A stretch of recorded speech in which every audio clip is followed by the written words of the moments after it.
Cette vidéo propose une correction possible du TP sur le tri par sélection. Je commence par créer un projet Java que j'appelle tri sélection et dans lequel j'ajoute une classe qui va permettre de répondre à chacune des questions de ce TP. Je coche l'option d'ajout automatique de la fonction principale et je supprime le commentaire généré automatiquement.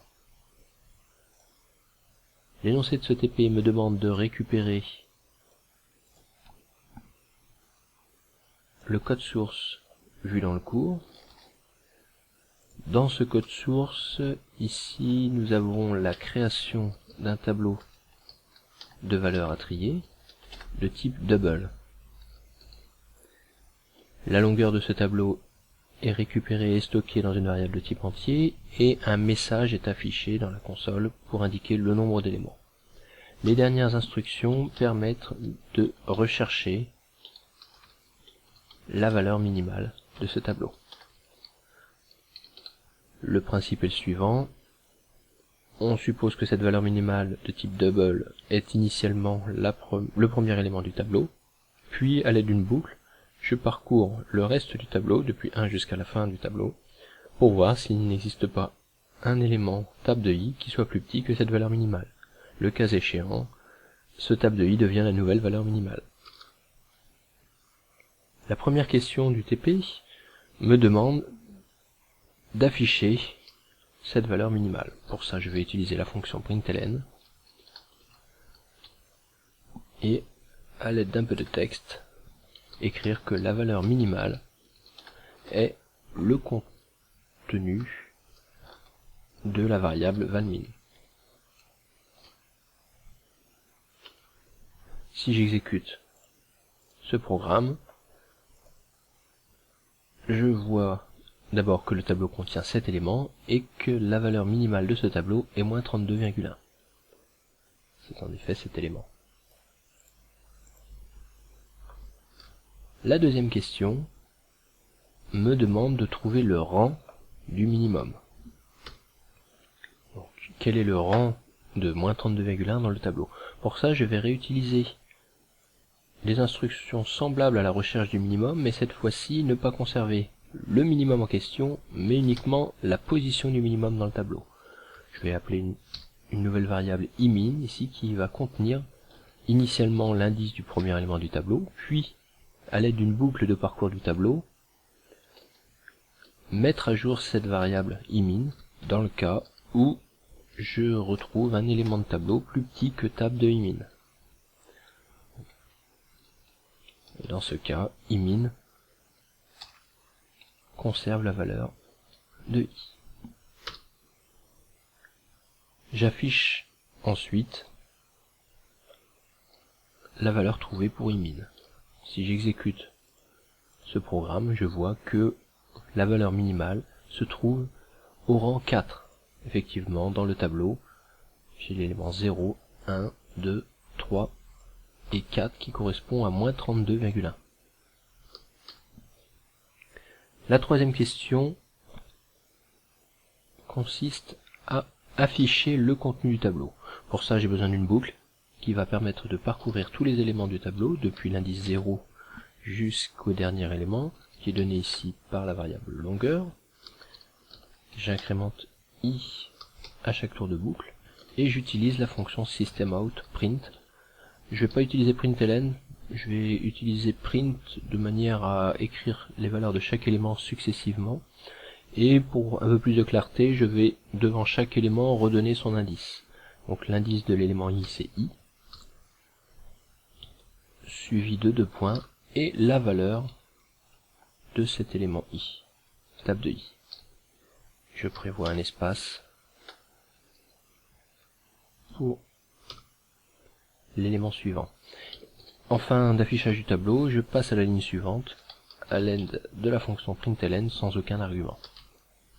Si j'exécute le programme, je vois maintenant l'affichage du tableau, et on retrouve bien que moins 32,1 se trouve au rang 4.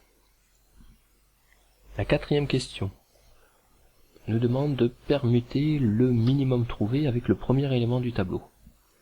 pour une permutation des éléments dans un tableau, j'ai besoin d'une variable temporaire de même type que les éléments du tableau, double ici.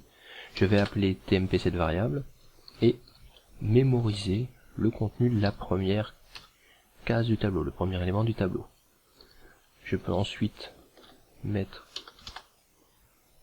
dans ce premier élément la valeur du minimum, qui est tab de imin, et pouvoir mettre à l'indice imin la valeur que j'avais récupérée dans tab de 0, c'est-à-dire tmp. La question 5 nous demande de réafficher le contenu du tableau. Pour ça, je réutilise exactement les mêmes instructions que pour la question 3. Et si j'exécute ce programme, je vois que le contenu du tableau a été modifié et que le moins 32,1 est arrivé maintenant au rang 0, alors que la valeur 6,4 est passée au rang 4.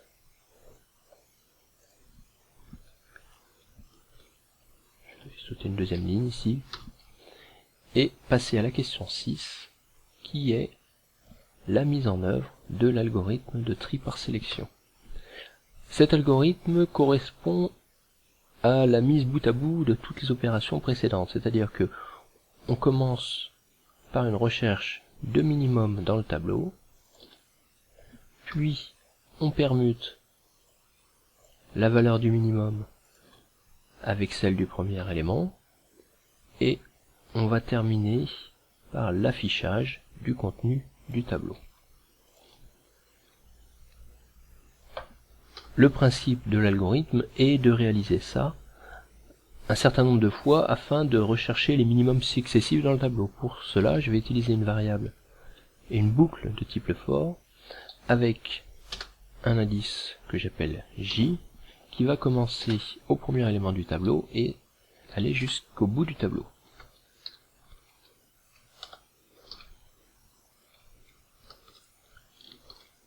Autour de boucle j, je vais considérer que le minimum que je recherche se trouve à la position j. C'est-à-dire qu'au premier tour de boucle, le minimum se trouve initialement à la position 0, au deuxième tour 1, et ainsi de suite.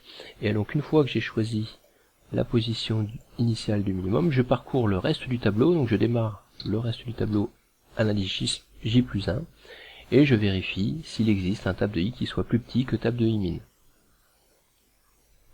Une fois le minimum trouvé, c'est un minimum local, puisqu'il correspond uniquement au minimum sur le reste du tableau non traité, je réalise une permutation de tab de j avec tab de imin, ce n'est plus forcément le premier élément, mais à chaque tour de boucle, je remplis l'élément suivant.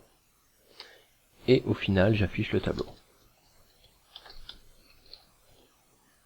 Si j'exécute ce programme, je m'aperçois que, alors, pour un peu plus de clarté, je vais remettre une instruction system.out.println à la fin de l'affichage, exécuter le programme, et je vois ici les différentes étapes de fonctionnement de l'algorithme. Alors la première ligne est identique à la précédente puisque j'avais réalisé avant de faire l'algorithme une première modification dans le tableau qui correspondait à la première étape de l'algorithme. On voit que dès la deuxième étape, la deuxième valeur la plus petite est venue se placer au rang 1 et les étapes successives mettent à chaque fois un peu plus de nombres triés pour arriver à un tableau complètement trié à la fin de l'algorithme. La dernière question de ce TP consiste à réécrire cet algorithme de tri par sélection et de le modifier pour qu'il puisse trier les éléments dans l'ordre décroissant. Donc c'est un algorithme qui va fonctionner quasiment comme le précédent, sauf que cette fois-ci je vais utiliser un indice de boucle qui s'appelle Imax, qui correspondra à la valeur maximale du tableau. Donc ça va être une recherche de maximum au lieu d'une recherche de minimum dans le tableau. Et pour ça, donc je remplace toutes les occurrences de imin par Imax. Et surtout, lors de la recherche du maximum cette fois-ci, je fais un test de supériorité. La permutation se fait avec l'indice Imax. On affiche le tableau à chaque tour de boucle, et si j'exécute le programme, je retrouve le tableau, cette fois-ci, trié dans l'ordre qui va être décroissant, donc de plus 18,6 à moins 32,1. Voici pour cette correction.